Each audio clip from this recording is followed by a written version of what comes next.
আসসালামু আলাইকুম। Email template ডিজাইনের নতুন আরেকটি পর্বে সবাইকে স্বাগত জানাচ্ছি। আজকের এই লেসনে আমরা খুবই সিম্পল একটি ডিজাইন শিখব, বাট সেটি আমাদের ইমেল টেমপ্লেটকে আকর্ষণীয় করতে অনেকটা হেল্প করবে। সো আমরা একটি ইমেল টেমপ্লেট ওপেন করি। সো এই হচ্ছে সেই টেমপ্লেটটি। এখানে দেখতে পারবেন যে একটি শেপ আছে, যেটার নিচের দিকে কোণ আছে এবং উপর দিকে কার্ভ করা, রেডিয়াস করা। সো এই জিনিসটা কিভাবে আমরা ডিজাইন করতে পারি। সো আমরা ফিগমা দিয়েই ডিজাইন করব। বেসিক্যালি আমরা স্ট্রোক স্কোয়ার যেটি সেটা শিখেছিলাম প্রিভিয়াস লেসনগুলোতে। সো আমরা সেটা খুব সহজে নিতে পারি স্ট্রোকটা, বাট এরকম কার্ভ করাটা আমরা এখনো দেখিনি। সো এটা দেখাবো আজকের এই পর্বে। সো আমি এই ডিজাইনটিকে, এই পোর্শনটাকে আগে কপি করে নিই এখান থেকে। সো আমি লাইট শট ইউজ করব, এখান থেকে এটাকে স্ক্রিনশট নেব এবং কপি করে আমরা চলে যাব ফিগমায়। ফিগমায় এসে এখানে রাইট ক্লিক করে পেস্ট হেয়ার। সো এই সেই ডিজাইনটি আমরা দেখতে পাচ্ছি। সো এখানে যেটা করব, ফার্স্ট আমরা একটি রেক্টেঙ্গেল নিব। সো রেক্টেঙ্গেলটা আমি এটার উপরেই নিই, যাতে করে আপনারা বুঝতে পারেন।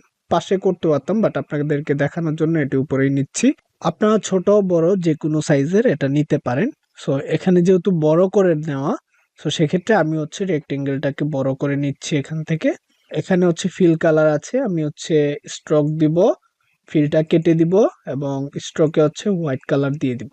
ঠিক আছে, এটি এখানে দেখতে পারবেন আপনারা। সো স্ট্রোকটাকে আর একটু বাড়ায় দিই, 2 করে দিই, তাহলে মোটামুটি কাছাকাছি। এখন আমাদেরকে যেটা করতে হবে, উপরের যেই শেপটা আছে সে ধরবো এবং রাইট পাশে এখানে আপনারা দেখতে পারবেন কর্নার রেডিয়াস। সো এখানে আমরা যদি কর্নার রেডিয়াসটা একটু করি, তাহলে দেখেন আপনারা। সো আমি যখন এটা বাড়াবো, মনে করেন আমি 100 দিচ্ছি, ঠিক আছে। সো দেখতে পারবেন এখানে চারপাশে এটা কর্নার হয়ে যাবে, রেডিয়াসটা হয়ে যাবে। আর আমরা চাচ্ছি উপরের দুইটা, নিচের গুলো থাকবে না, ঠিক আছে। সে কারণে আমরা যেটা করতে পারি, এটাকে 0 করে দিলাম। আমরা এই যে রাইট পাশে দেখতে পারবেন ইন্ডিপেন্ডেন্ট কর্নার, মানে সেপারেট কর্নার। সো এটাতে ক্লিক করব। এখানে উপরের দিকে দেখতে পারবেন দুইটা অপশন আছে এবং নিচে আরো দুইটা। সো আমাদের নিচের গুলো লাগবে না, সেগুলো 0 থাকবে। এখন উপরেরটা আমরা বাড়াবো। সো এখানে আমরা কত দিতে পারি, 200 দেই, দেখি কেমন হয়। সরি, এটা ইমেজে আমি করে ফেলছি। সো আমার শেপে নিতে হবে। সো আমি এখান থেকে 200 দিলাম এবং এই পাশে 200। মনে আরেকটু দিতে হবে, তাহলে এই এর মতো হবে। সো আমরা আরেকটু বাড়াই, সেটা হতে পারে, আচ্ছা 250 করে দিই।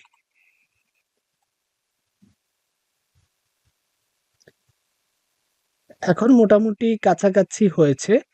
সো একদম পুরোপুরি হয় নাই, বাট কাছাকাছি হয়েছে। আপনারা চাইলে এখানে শিফট ধরে এটাকে ছোট বড় করে নিতে পারেন, ঠিক আছে।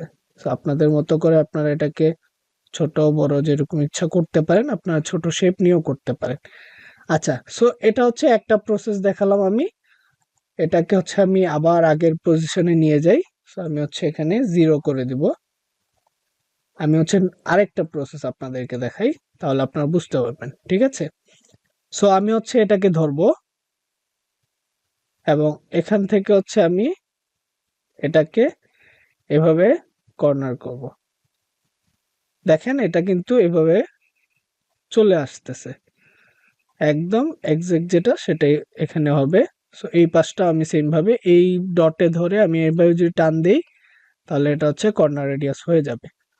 সো আমরা এই দুই ভাবেই এরকম ডিজাইনে করতে পারবো, ঠিক আছে। আপনারা চাইলে এই ডিজাইনগুলো করতে পারেন। এটা আবার পেন টুল দিয়েও করা যায়। পেন টুল দিয়ে অনেক ঝামেলা হবে, আপনারা হয়তো অনেকে পারবেনও না। সো আমরা সহজভাবে শিখবো, যাতে করে আমাদের কাজগুলো দ্রুত করতে পারি। এভাবে আপনারা এই ডিজাইনটা করতে পারবেন। সো আশা করি আজকের এই পর্বটি আপনাদের জন্য হেল্পফুল হবে। আজকের পর্বটি এই পর্যন্ত। সবাই ভালো থাকবেন, দেখা হচ্ছে নেক্সট কোনো পর্বে। আল্লাহ হাফেজ।